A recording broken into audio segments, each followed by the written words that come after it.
அந்த பயிற்சியில இந்த ஃபார்மை கொடுத்துருக்காங்க.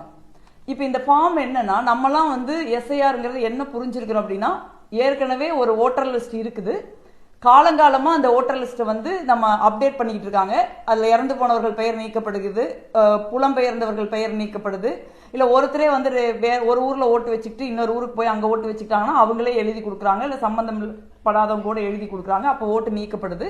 அப்போ ஒரு ஏற்கனவே இருக்கிற ஓட்டர் லிஸ்ட் இப்போதான் 2024 தேர்தலுக்கு வந்து அப்டேட் ஆகிருக்குது. அதுக்கப்புறம் பஞ்சாயத்து தேர்தல் தமிழ்நாட்டில் நடத்தக்கூடிய ஒரு சூழல் இருந்ததுனால பஞ்சாயத்து தேர்தலுக்கு ஒரு 4-5 மாதத்துக்கு முன்னே இப்போ நமக்கு வந்து வேட்பாளர் பட்டியலை நம்ம வந்து புதுப்பிச்சு கொடுத்துருக்காங்க.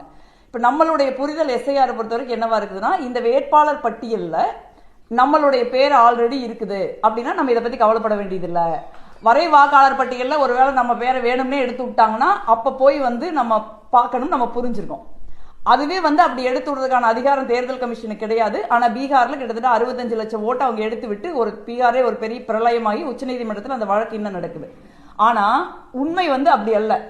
இந்த மாதிரி ஒரு ஃபார்மை வந்து தேர்தல் கமிஷன் கொடுக்க போறாங்க. யாரு கொடுக்க போறாங்கன்னா, தமிழ்நாட்டில் 6,36,00,000 ஓட்டர்ஸ் இருக்காங்க. இந்த 6,36,00,000 ஓட்டர்ஸுக்கும் இந்த மாதிரி ஒரு ஃபார்ம் வந்து கைக்கு கிடைக்கும்.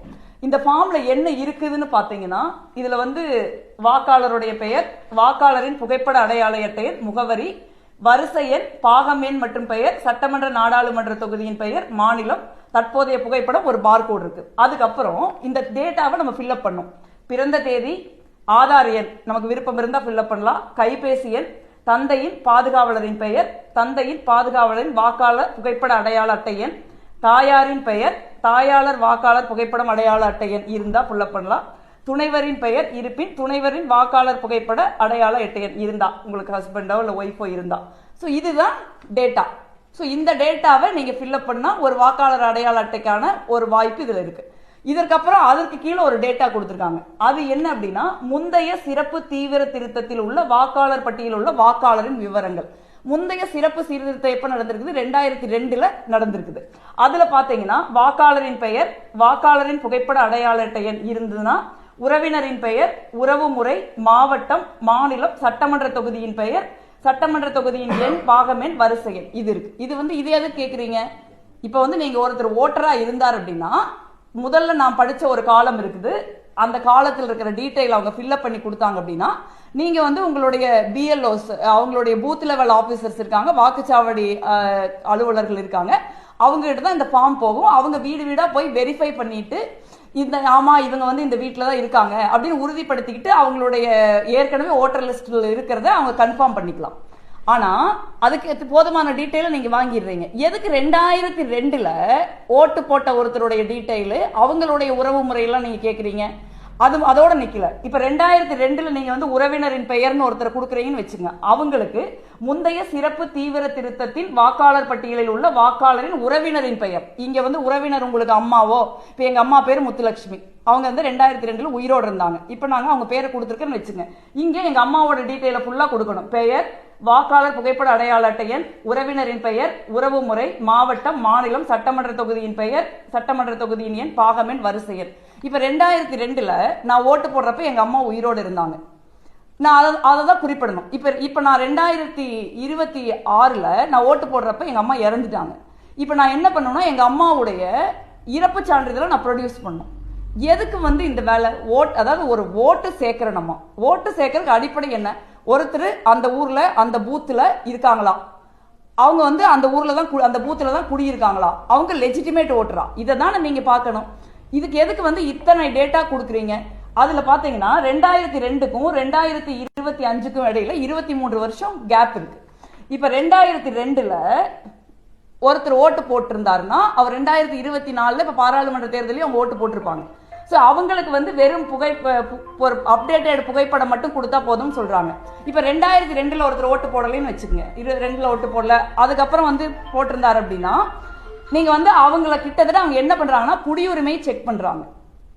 அதற்கான சான்றிதழ், அதற்கான வாய்ப்பு தான் இது.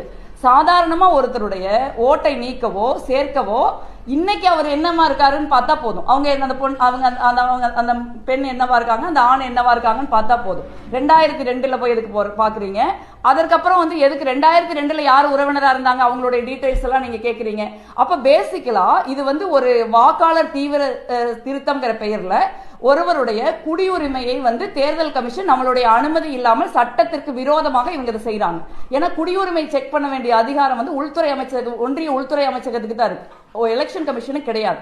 இதுதான் வந்து பிரச்சனைக்குரிய விஷயமா பீகார்ல இருந்தது. நீங்க குடியுரிமை செக் பண்றதுக்கான அதிகாரம் உங்களுக்கு கிடையாதுன்னு நம்ம சொன்னதுனால இப்ப அதை சொல்லாம வந்து தமிழ்நாடு உட்பட 12 மாநிலங்கள்ல இந்த வேலை செய்யறாங்க. இப்ப நான் சொன்ன அந்த 6,36,00,000 பேர் தமிழ்நாட்டில் நம்ம இருக்கிறோம்ல, இவங்க 6,36,00,000 பேரும் இந்த பேப்பரை கொண்டு போய் எலெக்ஷன் கமிஷன் உங்களுக்கு கொடுப்பாங்க வீட்டுல. அதை வந்து நீங்க கொண்டு போய் கொடுத்தாதான் உங்களுக்கு வரைவு வாக்காளர் பட்டியலில் ஓட்டு வரும். இப்ப இந்த பேப்பரை நீங்க கொடுக்கல அப்படின்னா, இதுல இருக்கிறத உங்களால ஒழுங்கா ஃபில்அப் பண்ண முடியல அப்படின்னா, உங்களுக்கு டெத் சர்டிபிகேட் 2002 இப்போ இருந்த உங்களோட உறவினர் உயிரோடு இல்ல, நீங்க டெத் சர்டிபிகேட் எடுக்கல அப்படின்னா இந்த ஃபார்ம் வந்து முறையாக ஃபில்அப் பண்ணப்படாததா கருதி இதை ரிஜெக்ட் பண்ணிடுவாங்க. ஒண்ணு. ரெண்டாவது, இந்த ஃபார்மை வந்து நீங்க ஜெராக்ஸ் எடுக்க முடியாது. இப்போ ஒரு தப்பா எழுதிடுறீங்க, 2 டைம் தப்பா போயிருது, உங்களுக்கு எழுத படிக்க தெரியல, உங்களுக்கு யாரும் ஹெல்ப் இல்லை அப்படின்னு சொன்னா இந்த ஃபார்ம் உங்களால எழுத முடியல அப்படின்னா இந்த பேப்பர் நீங்க திருப்பி கொடுக்க முடியாது. அப்போ திருப்பி நீங்க ஜெராக்ஸும் எடுக்க முடியாது, அவங்களும் உங்களுக்கு தரமாட்டாங்க. சோ பொதுவாகவே தேர்தல் ஆணையத்தினுடைய நோக்கம் என்ன அப்படின்னா, எவ்வளவு முடியுமோ அவ்வளவு வாக்காளர்களை வாக்காளர் பட்டியலிருந்து நீக்கிறது தான் இதனுடைய நோக்கமா இருக்குதே ஒழிய வாக்காளர் உரிமையுள்ள வாக்காளர்களை முறைப்படி சட்டத்திற்குட்பட்டு சேர்க்கணும் அப்படிங்கிற எண்ணமா தெரியல. இது வந்து ரொம்ப அதிர்ச்சி அளிக்கக்கூடிய ஒரு விஷயமா இருக்கு. இது வந்து தமிழ்நாட்டு மக்கள் தெளிவா புரிஞ்சுக்கணும். இதனாலதான் இந்தியா கூட்டணி, காங்கிரஸ், திமுக உள்ளிட்ட கட்சிகள் இன்னைக்கு வந்து அனைத்து கட்சி கூட்டத்தை நம்ம கூட்டியிருக்கோம். அதனாலதான் நம்ம இந்த எஸ்ஐஆரை, இந்த வாக்காளர் பட்டியல் சிறப்பு திருத்தத்தை கடுமையா எதிர்க்கிறோம். நம்மளுடைய மாநிலத்துல வந்து நம்மளுடைய வாக்குரிமையை நீங்க மீண்டும் உறுதி செய்யணும் சொல்றதுக்கு யாரு தேர்தல் கமிஷன்? இந்த ஊர்ல நம்ம பிறந்து வளர்ந்து, நம்ம முன்னோர்கள் பிறந்து வளர்ந்துருக்காங்க, நம்ம இந்த ஊர்ல வாழ்ந்துகிட்டு இருக்கிறோம், இந்த பூத்துல இருக்கோம். அதுக்கு வந்து காலங்காலமா நம்ம பூத்துல தான் இருக்கிறோங்கிறதுக்கு எத்தனையோ வாக்காளர்கள் பட்டியல நம்ம பேர் இருந்திருக்கு. ஒவ்வொரு முறையும் வாக்காளர் பட்டியல சேர்த்தல் நடக்குது, நீக்கல் நடக்குது, நம்ம எல்லாம் ஓட்டு போடுறோம். இப்ப எதுக்கு வந்து நீங்க தமிழ்நாட்டில் இருக்கிற 6,36,00,000 பேரும் புதுசா வந்து இந்த பேப்பரை ஃபில்அப் பண்ணி கொடுத்தாதான் உங்களுக்கு ஓட்டு, இல்லைன்னா உங்களுக்கு ஓட்டு இல்லை அப்படின்னு சொல்றதுக்கு இந்திய தேர்தல் ஆணையத்திற்கு என்ன அதிகாரம் இருக்கிறது? இந்திய தேர்தல் ஆணையம் பாஜகவினுடைய கைப்பாவையாக மாறி இந்த மாதிரி ஒரு நியாயமான வெளிப்படையான ஒரு தேர்தல் நடத்துறதை வந்து சிதைச்சுக்கிட்டு இருக்காங்க. இந்திய ஜனநாயகத்தினுடைய அடிப்படையை நம்ம ஒவ்வொருத்தரும் வந்து நம்ம நம்புறோம். இந்தியாவில் வந்து தேர்தல் வந்து நேர்மையா தான் நடக்குது, நியாயமா தான் நடக்குது. நம்ம ஓட்டு போட்டு தான் ஒரு அரசாங்கம் ஜெயிக்கவோ இல்ல ஒரு கட்சி தோக்கவோ வந்து செய்யறாங்க அப்படிங்கிற நம்மளுடைய முழுமையான ஒரு நம்பிக்கையை சிதைப்பதற்குரிய வேலையை இந்த எலெக்ஷன் கமிஷன் செய்யுது. எவ்வளவோ பேர் வந்து படிக்காத, எழுத படிக்க தெரியாத மக்கள் இருக்காங்க. எவ்வளவோ மக்கள் வந்து அன்னைக்கு காலையில வேலைக்கு போனாதான் அன்னைக்கு சாப்பாடு, ஞாயிற்றுக்கிழமை கூட நிக்காம வேலைக்கு போற எத்தனையோ குடும்பங்கள் நம்ம கரூர்லயே இருக்காங்க. சோ இவங்க எல்லாரும் வந்து எப்படி திருப்பி கொடுப்பாங்க? இவங்க எல்லாருக்கும் எப்படி இது எழுத தெரியும்? எல்லாரும் வந்து 2002க்கும் இப்ப இருக்கிற தேர்தலுக்கு இடையில டெத் சர்டிபிகேட் கொடுக்க வேண்டிய தேவை ஏற்பட்ட எங்க டெத் சர்டிபிகேட் போவாங்க? இப்ப வந்து ஒருத்தருக்கு சொத்து இருக்கு, அம்மா பேர்லயோ அப்பா பேர்லயோ, அந்த சொத்தை இவங்க இன்னொருத்தரோட பேருக்கு மாத்துறதுக்காக மகனோ மகளோ அந்த டெத் சர்டிபிகேட்டை வாங்கியிருப்பாங்க. சொத்தே இல்லாத ஒருத்தர் எதுக்கு போய் டெத் சர்டிபிகேட் வாங்க போறாங்க? அவங்க வாங்காம தான் விட்டுருப்பாங்க. இப்ப 20 வருஷத்துக்கு முன்ன ஒருத்தர் வந்து இறந்து போயிருந்தாங்க அப்படின்னா அவங்களுக்கு டெத் சர்டிபிகேட் வாங்கல அப்படின்னா இப்ப போய் டெத் சர்டிபிகேட் வாங்கணும்.